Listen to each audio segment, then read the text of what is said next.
So I'd like to talk you through some of the driving controls that you've got in the cab here. We'll start with the indicator switch. If you push this up, you can see your little green light on the dashboard going.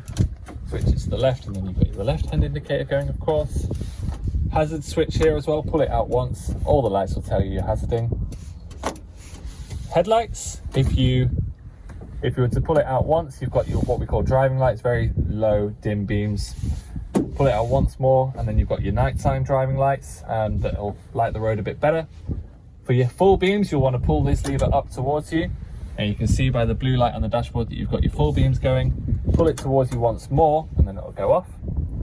For your windscreen wipers, the lever on the right hand side, if you push it up, that'll send your windscreen wipers going, and then you push this black button here on the dashboard, and then you'll get some squeegee going as well. We've also got this fresh air vent here. If you pull it down, then you'll simply get fresh air from the front of the vehicle going straight in at you. And then as well as that, you've got heated windscreens. So not just the back, but also the front. This switch here, if you pull it out once, the green light will come on.